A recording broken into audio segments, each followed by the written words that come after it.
এই হচ্ছে ইছাই ঘোষের মন্দির, তোমাদের দেখাচ্ছি। আমরা এখানে ঘুরছি, অনেকে পিকনিক করতে আসেন, আর এখানে প্রচুর টিয়া পাখি। এদিকেই যাচ্ছি, সেই দিকেই দেখছি টিয়া পাখি। তোমরা আজকের ব্লগটা দেখো, ভালো লাগবে তোমাদের। এই মন্দির সম্পর্কে তোমাদের বলছি। ইতিহাস থেকে আমরা জানতে পারি 12 শতকে গৌড়ের রাজা লক্ষণ সেনের সভাকবি জয়দেব সংস্কৃত ভাষায় গীত গোবিন্দম বা গীত গোবিন্দ রচনা করেছিলেন। কবির জন্মস্থান কেন্দুলিতে স্টাডি রাইডার আজ ঘুরছে। আজকে আমরা বেরোচ্ছি ইছাই ঘোষের দেউল, আর যাবো জয়দেব কেন্দু। মারুতি এক্সপ্রেসও নিচ্ছি আজকে, এটা নিয়ে আমরা বেরোচ্ছি। চলো যেতে যেতে কথা হবে। টোটাল কিলোমিটারে যে এখন আছে 7136। ঘড়ির কাঁটায় এখন 8টা 8। ট্রিপ এ 0 করে নিলাম। যাচ্ছি জিটি রোড ধরে, আর নওয়াহাটের ওখান থেকে বাইপাস ধরে নেবো। আর পানাগড় বাজার থেকে যেটা পানাগড় মৌরগ্রাম রাস্তা আসছে, ওটার সঙ্গে মিট করে পানাগড় মৌরগ্রাম রোড ধরে গিয়ে আমরা দেউলের রাস্তাটা ধরবো। সুন্দর রাস্তা, সুন্দর ওয়েদার। এখন বাজে 8টা 25। সকালবেলায় রোদ উঠেছে, বাইরে বেশ ঠান্ডা আছে। বকখালি আমরা বাইকে গিয়েছিলাম, কিন্তু এটা আমরা 4 হুইলার নিয়ে বেরোচ্ছি, মারুতি এক্সপ্রেস VXi প্লাস নিয়ে বেরোচ্ছি। আর আজকের জার্নি প্রায় ধরো 200 কিলোমিটারের মধ্যেই হবে।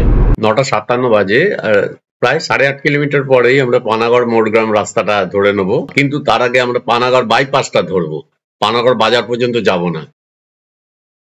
NH-19 কে ছেড়ে বাঁ দিকে সার্ভিস রোডে নেমে গেলাম। এখান থেকে এই ফ্লাইওভারটার তলা দিয়ে আমরা ধরে নেব পানাগড় মোড়গ্রাম রোড। কিন্তু কি সার্ভিস রোড তো বোধহয় কাজ হচ্ছে, সার্ভিস বন্ধ আছে। তাহলে দেখি ওপর দিয়ে গিয়ে আগে কোথাও নামা যায় কিনা। এই যে রাস্তাটা, এর তলা দিয়ে পানাগড় মোড়গ্রাম রাস্তাটা এসছে পানাগড় বাজার থেকে মোড়গ্রামের দিকে।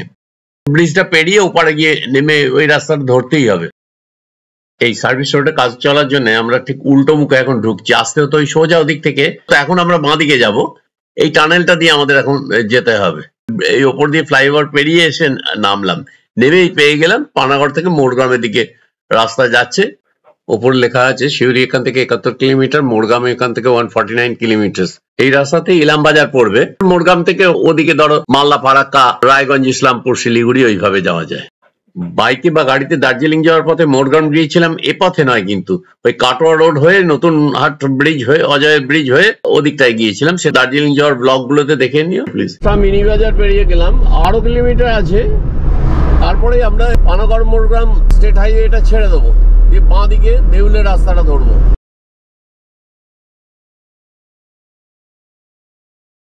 এই ব্রাহ্মণনগর মোড় থেকে পানাগড় মোড়গ্রাম স্টেট হাইওয়ে ছেড়ে দিলাম।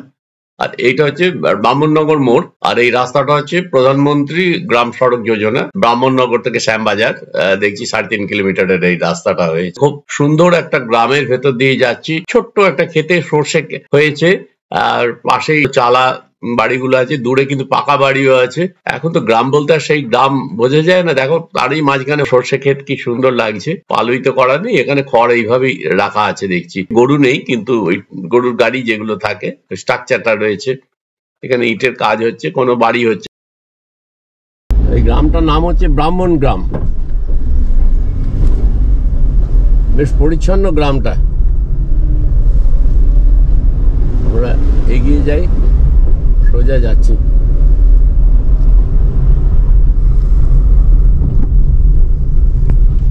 এইখানে ওটা দিয়ে যেতে হবে না, বলো এই সাংঘাতিক ব্রিজটা পেরোতে হবে। হ্যাঁ, এখান দিয়ে যেতে হবে আমার মনে হয়। ওই দিক দিয়ে রাস্তা আছে, জিজ্ঞেস করো। এখান দিয়ে কখনোই গাড়ি যাবে। আচ্ছা, এই ব্রিজটা দিয়ে পেরোনো যাবে?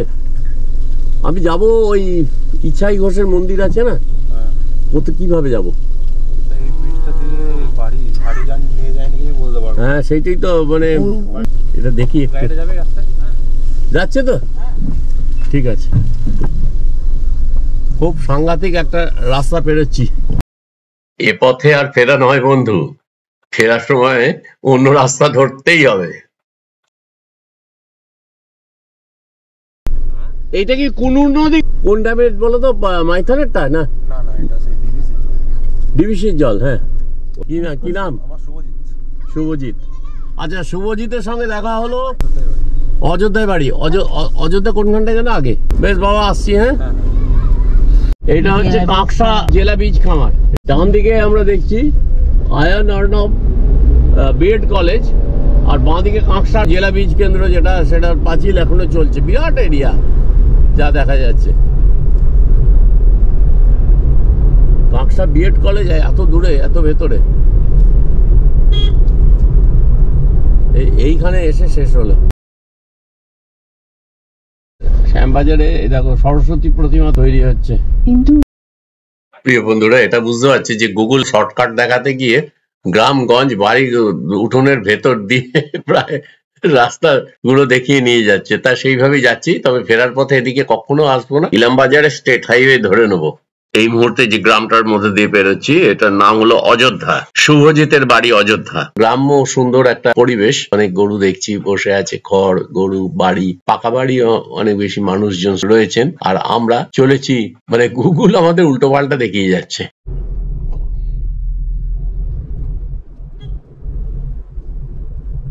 দেখি খেরোবাড়ি বনগ্রাম রাস্তা ধরে এগিয়ে যাই। একদম এটা ফরেস্ট এরিয়া বোঝা যাচ্ছে। খেয়াল করলে কি জঙ্গলের ভেতর দিয়ে একটা কি গেল,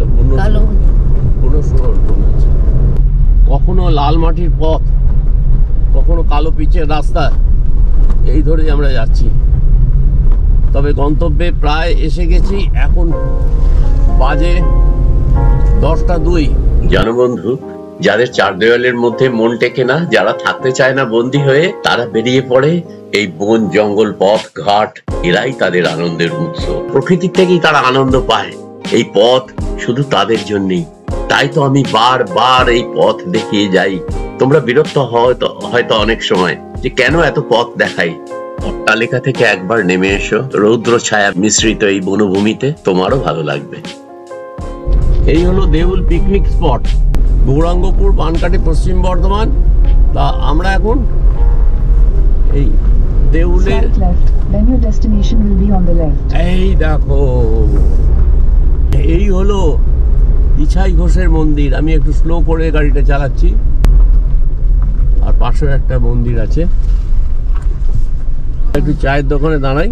76 কিলোমিটার, এখন 10টা 3 বাজে। আমরা এসে গেছি ইছাই ঘোষের মন্দির। ইতিহাস বলছি তোমাদের। চায়ের দোকান এসে গেছে। চা হবে তো?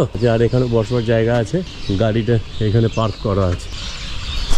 আমরা আছি এখন ইছাই ঘোষের মন্দির, এই যে সামনেই দেখতে পাচ্ছ। বর্ধমান থেকে পাক্কা 76 কিলোমিটার দূরে। বলো কতদিন হলো চায়ের দোকান? প্রায় 8 বছর। তোমার নাম কি? আমার নাম অভিজিৎ।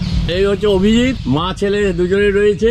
এই পাশেই দেখো অজয় নদী বয়ে চলেছে। অজয়ের ওই পাটটা দেখা যাচ্ছে। আর এদিকে দেখো, খুব ভালো করে লক্ষ্য করলে অজয়ের জলটাও দেখা যাবে।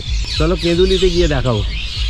আর এখানে মন্দিরে অনেক টিয়া পাখি। আর এই জঙ্গলের ভেতর টিয়া পাখিগুলো উঠছে। মন্দির প্রাঙ্গণ গেট দিয়ে ঢুকে আর্কিওলজিক্যাল সার্ভে অফ ইন্ডিয়ার বোর্ড দেখলাম। এই বোর্ডটাও দেখলাম। বিরাট মন্দির, প্রায় 18 foot height, 20 square foot area নিয়ে। ইটের তৈরি মন্দিরটা 1600 শতকে তৈরি হয়েছিল বলে প্রত্নতাত্ত্বিক বিভাগ বলে। কেউ বলেন দেবী ভগবতী সম্মানে ইছাই ঘোষ এটা তৈরি করেছিলেন, আর বংশধরেরা বলে ইছাই ঘোষের সম্মান রক্ষার্থে এটা তৈরি।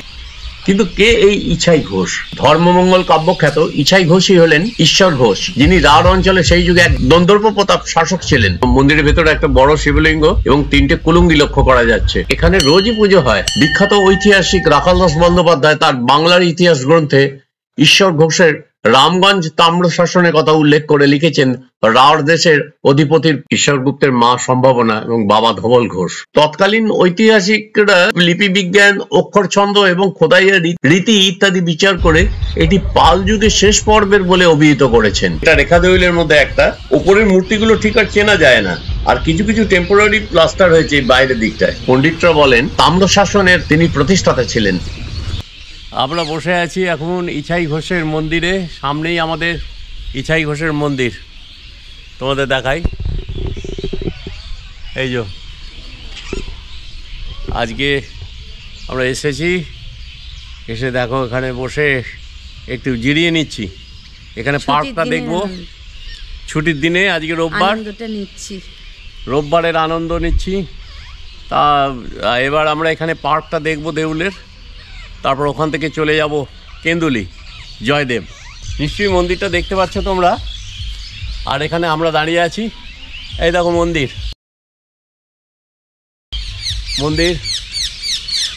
ঠিক আছে। টাটা।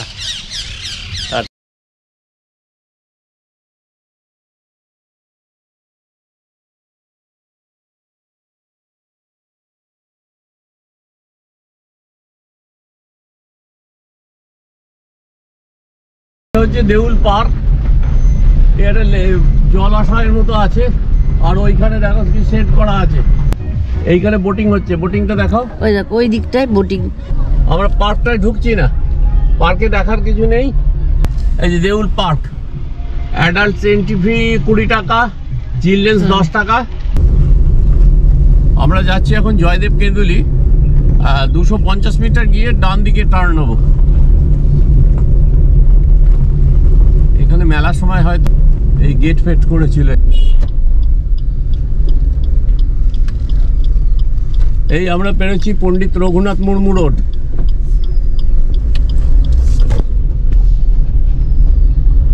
যা বোঝা যাচ্ছে আমাদের অজয়ের বাঁধে বাঁধে যেতে হবে, আর সরু রাস্তায় দেখো সামনে আবার গাড়ি চলে এলো। এখানে এইগুলোই প্রবলেম হবে গাড়িকে সাইড দেওয়ার জন্য। যাই হোক, এখন অজয়ের বাঁধের ওপর দিয়ে যাচ্ছি, ডান দিকে অজয়। যে ভয় পাচ্ছিলাম সেটাই হলো, এই সরু রাস্তার ওপরে বড় গাড়ি, আবার একটা নয়, পেছনে আবার আর একটা, ও বাবা দুটো আরো জিনিসপত্র নিয়ে ফিরছেন। মেলা শেষ, মেলার যারা বিক্রেতারা ছিলেন মেলা থেকে তারা ফিরছেন। কোন রকমের সাইড দিয়ে আমরা এগিয়ে গেলাম। এইবার নেমে যাচ্ছি ডান দিকে একদম অজয়ের বুকে, মানে অজয়ের বেডে নেমে যাচ্ছি। বাঁদিকে একটা নতুন ব্রিজ চালু হয়নি, এই রাস্তা ধরে নেমে যাচ্ছি। এখানে ফেয়ার ওয়েদার ব্রিজ, যারাতে ক্যামেরা আছে তিনি হনুমানজির ভক্ত, তাই ওই ছবিটা তুলে নিলেন। অজয় নদের মোট দৈর্ঘ্য হচ্ছে 288 কিলোমিটার, তার মধ্যে 152 কিলোমিটার রয়েছে পশ্চিমবঙ্গে। আমরা নদীতে নামছি, এখন নদীর মধ্যে, এখন অজয় নদীর মধ্যে নামছি, আর বাঁ দিকে অজয়ের ব্রিজটা দেখা যাচ্ছে। চলো, যতটা চিন্তা করছিলাম ততটা নয়। এই যাতায়াতের পথটা শুধুই এই শীতকালে থাকে, বর্ষাকালে কিন্তু এটা থাকে না, তাই এটা ফেয়ার ওয়েদার ব্রিজ বলছে। ইতিমধ্যেই আমাদের 30 টাকা টোল নিয়ে নিল পঞ্চায়েত সমিতি থেকে।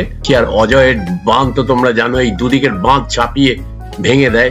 ছোটবেলায় আমরা পড়েছি না, অজয় নদে বান এসেছে, ঘর বাড়ি সব তলিয়ে গেছে, এই সেই অজয় নদ। তোমরা নিশ্চয়ই জানো যে বিহারের জামুই জেলার চাকুই ব্লকের পাটপাড় অঞ্চলে 300 মিটার উঁচু পাহাড় থেকে জল বেরিয়েছে, দক্ষিণ পূর্ব হয়ে প্রবাহিত হয়ে এটা দেবীপুরের কাছে ঝাড়খণ্ডে প্রবেশ করে। ঝাড়খণ্ডের ওপর দিয়ে বয়ে পশ্চিমবঙ্গের পশ্চিম বর্ধমান জেলার চিত্তরঞ্জনের কাছে শিমজুড়িতে প্রবেশ করেছে। চুরুলিয়া ঘাট, বীরকুলটি ঘাট, দরবারডাঙ্গা ঘাট, সিদ্ধপুর ঘাট হয়ে বীরভূম জেলার বড়কোলা, তামরা, বিনুই, নবসান গ্রামের সীমানা হয়ে পূর্বে কাটোয়া মহকুমার কেতুগ্রাম থানার নারেং গ্রামের কাছে প্রবেশ করেছে। কাটোয়া শহরে ভাগীরথী নদীর সঙ্গে মিলিত হয়েছে। জয়দেব পদাবতী রাধাকৃষ্ণ মন্দির ঠিক আমাদের পাশেই, দেখলে তোমরা। গাড়িটা রেখেই মন্দিরে যাচ্ছি। 82.1 কিলোমিটার জয়দেবের এই মন্দিরটা ছাড়িয়েই জাস্ট গাড়িটা রাখলাম। 11:25 বাজে। ইলাম বাজার হচ্ছে জাস্ট 13 কিলোমিটার, আর এটা ইলাম বাজার রোড, আর এখানে হচ্ছে জয়দেব মন্দির।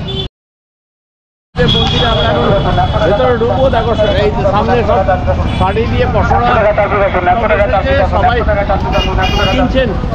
আর্কিওলজিক্যাল সার্ভে অফ ইন্ডিয়ার বোর্ড এবং পাশের বোর্ড দেখে, মন্দির দেখে তোমরা বুঝতেই পারছো এই স্থানের ঐতিহাসিক মূল্য কতটা। অনেকেই মনে করেন অজয়ের তীরে এখানেই কবি জয়দেবের বাসস্থান ছিল।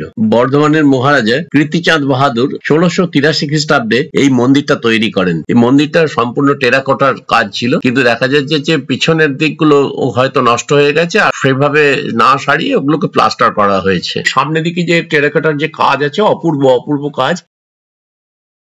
গৌড়ের রাজা লক্ষণ সেনের সভাকবি ছিলেন জয়দেব। তিনি 12 শতকে আমরা যেটা বলি গীত গোবিন্দ, ওরা মানে সংস্কৃত ভাষায় বলে গীত গোবিন্দম, রচনা করেছিলেন, এবং সেখানে শ্রীকৃষ্ণ এবং রাধার বিরহকালীন বিষয়গুলো ছিল, সেইগুলো নিয়ে সূক্ষ্মানুসূক্ষ্মভাবে বিভিন্ন দিক তিনি তুলে ধরেছেন। শ্রীকৃষ্ণকে সবাই থেকে ওপরে ধরতেন, রাধা থেকে ওপরে। দেবনাগরী অক্ষরে গীত গোবিন্দম লিখতে গিয়ে তিনি লিখেছিলেন, শ্রীকৃষ্ণ উৎকণ্ঠায় রয়েছেন, রাধার মানভঞ্জনের জন্য তিনি উক্তি একটা করেছেন যে দেহি পদপল্লব মুদারাম, তোমার পদযুগল আমার মস্তকে ধারণ করো। এটা লেখার পরে তিনি প্রচন্ড অস্বস্তিতে পড়েন এবং কৃষ্ণকে তিনি এত ভালোবাসতেন, তিনি লেখা ছেড়ে চলে যান। পরবর্তীকালে দেখা যায় যে সেই লেখাটাই তার কাব্যের মধ্যে ওই অংশটুকুই কিন্তু বিখ্যাত হয়ে উঠেছিল। যারা বাংলা নিয়ে পড়ো, তারা এটা আমার থেকে অনেক ভালো জানবে। এবং সেই কথাটি ঠিক দেখবে গেটের সামনেই লেখা আছে, দেহি পদপল্লব মুদারাম। এই বিষয়টা নিয়ে নানা রকম আছে, নানা সিনেমা হয়েছে, নানা রকম ব্যাপার আছে, কিন্তু আমরা দেখব এর ঐতিহাসিক দিক এবং এর সৌন্দর্যের দিকটা দেখো তোমরা শুধু এই কাজটা।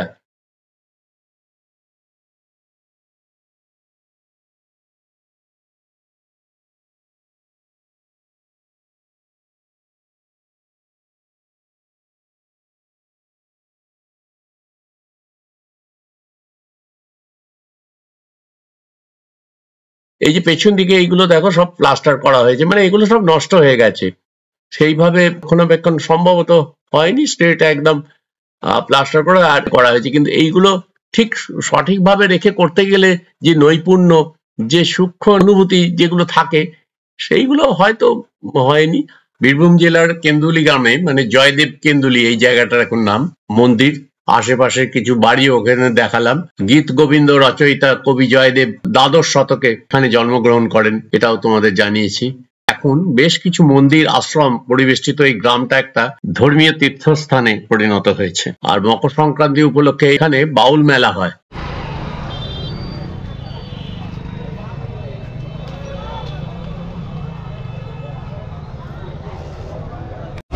আমরা সদানন্দ মিষ্টান্ন ভান্ডারে সুইটসে এসেছি। কিরকম ভিড় হয়েছিল মেলায়? এবার মেলায় ভিড় হয়েছিল, দোকানে বেচাকেনা কম আছে, কম হচ্ছে। মন্দিরে লাইন পড়ার জন্য বেচাকেনা কম, লাইন ভেঙে কেউ আসতে চাইছে না। আমরা চলে যাচ্ছি ইলাম বাজার, আর পুরোনো রাস্তা দিয়ে যাবো না, খুব হ্যাজার্ড। সামনে জয়দেব মন্দির, ডান দিকে। 12টা বাজলো।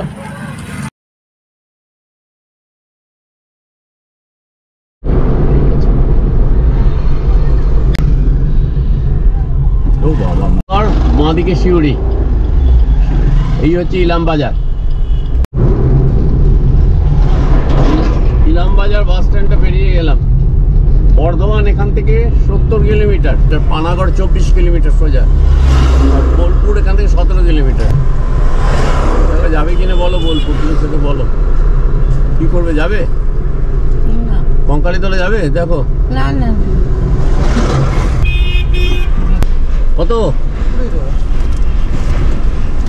অজয়ের পাকা ব্রিজে টোল ট্যাক্স লাগলো 20 টাকা, আর ফেয়ারওয়েদার ব্রিজ ছিল অজয়ের ব্রেডে, ওটা পঞ্চায়েত সমিতির, ওখানে 30 টাকা টোল ট্যাক্স লেগেছিল। আমরা এই পর্যন্ত এসেছি 117.4 কিলোমিটার। ফ্লাইওভারে উঠে যাব আর 55 কিলোমিটার। চলো, বর্ধমান ঢুকে গেলাম, আর সামান্য রেলওয়ে ফ্লাইওভারে উঠে গেলাম, দিয়ে এবার নেমে যাচ্ছি জিটি রোডে। টোটাল কিলোমিটার হলো 169.4। বাড়ি থেকে ইছাই ঘোষের টেম্পল 76 কিলোমিটার, ইছাই ঘোষের টেম্পল থেকে জয়দেব 6.1 কিলোমিটার, জয়দেব থেকে বাড়ি 77.30 কিলোমিটার। টোটাল কিলোমিটার হয়েছে 7305 কিলোমিটার। সার্ভিস কত করে দিল দেখে নি, 21.9 কিলোমিটার পার লিটার।